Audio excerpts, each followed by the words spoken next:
Carl and Damon here from Brrraains A Head-Banging Life, gbhblofficial for short, and they made what into a TV series, Final Fantasy Unlimited, episode 15, Jane, the Moving Ocean Puzzle. We are in the second half of the season now, the show overall, where the entire narrative is going to shift significantly, and we're going to take a totally new approach to the show, which on one hand is really, really cool, really, and it's a better show for it. Yeah.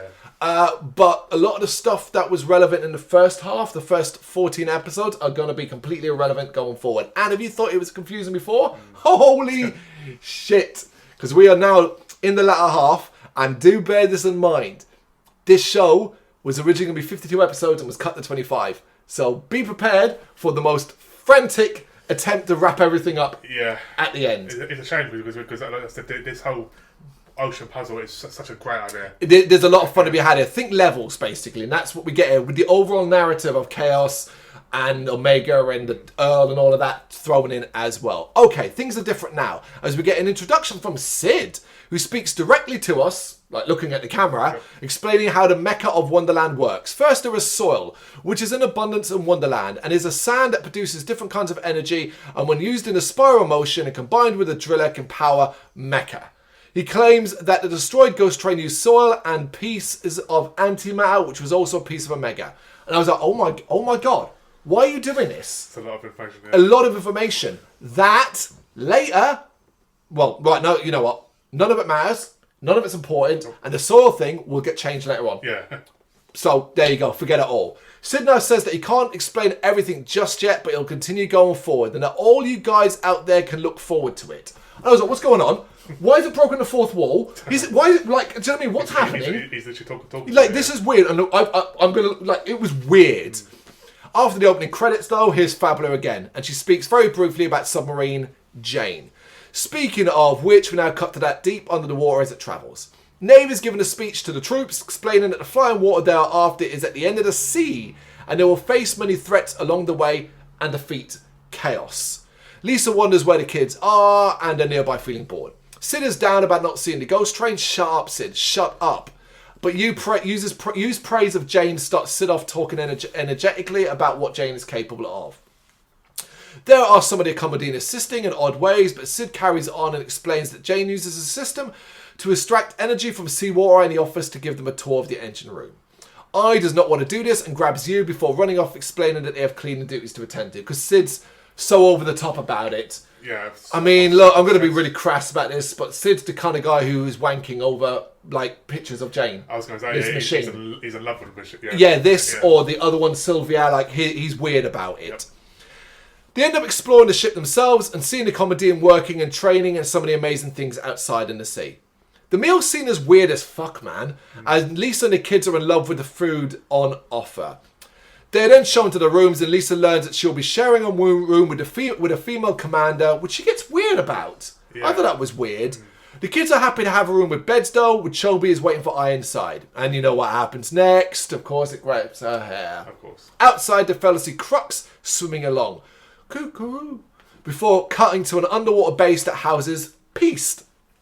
He is showing, on screen, Earl Tyrant some sort of complex puzzle that he calls the Ocean Puzzle and explains his devices are solving it and he needs more time. What? I swear some lines of dialogue are written and then completely changed in the next episode. Peace created this. What do you mean he's having to solve it? What? The Earl is bored and tells him to hurry up and fill his stomach. What? What? This will make more sense as it goes on, but it still doesn't make sense in the overall context of things. High above, Mackenzie sits, and we now cut to a dead desert where Kaze is. He's thinking about his separation from the mysterious person and the pillar of darkness. He's looking at the sea and seems to notice something happening out there. On the sub, everyone is getting bored and tense. Sid explains that they can't surface because of a storm. As I continues to shout, you brings the mood down by mentioning the parents, and Lisa insists they'll find him. Cheers, you. Bring the mood down. He does cheer up, though, mention that Lisa is looking for a boyfriend, and she laughs. Nobody ever said Lisa was looking for a boyfriend. No. They made this presumption early on. She never revealed what she does. Oh, spoilers. When it reveals, Lisa, it is done in the most, we don't actually have time to give you a decent explanation. Yeah. So we're just going to have a one line said in like the final episode. It's so fucking bad. But this annoys I, who accuses Lisa of buttering him up.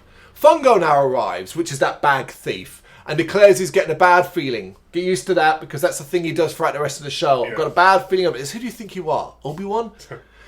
Something Sid is willing to listen to, but when pressed, he can't explain it. That's no good then. Like, you can't say, I've got a bad feeling about it. It's what you're feeling, what you're thinking. What you know, oh, I don't know.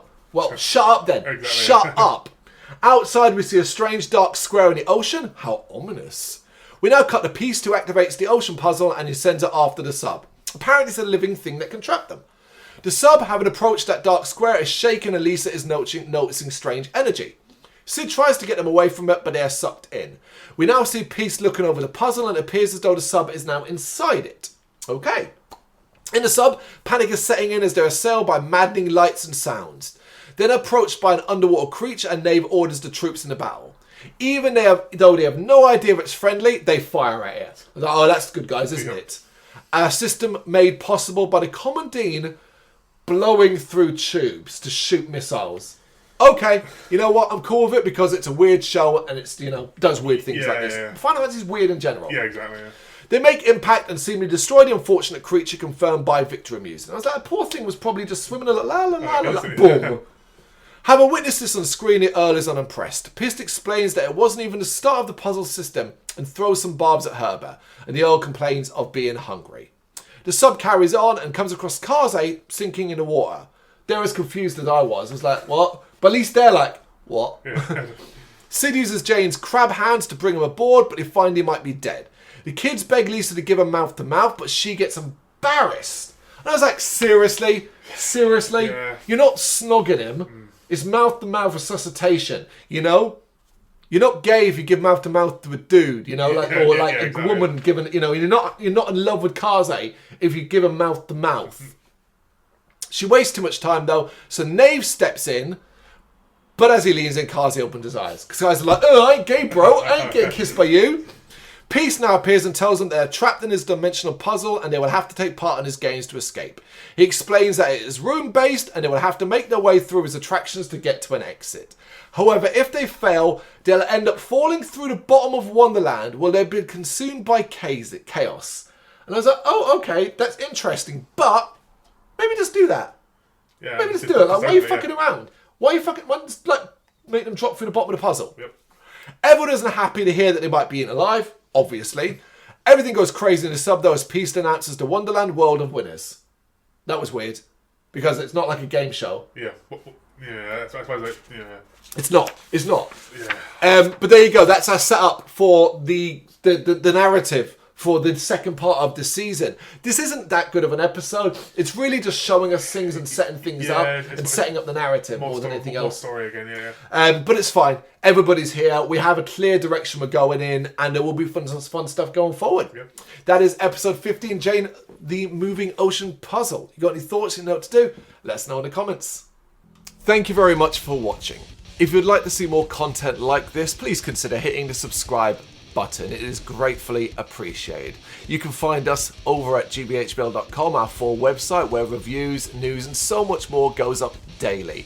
We're also on all social media platforms, Facebook, Instagram, Twitter, Threads, at gbhbl. Just search for gbhbl and you will find us out there. We also have merchandise on sale. You can access the shop via the website.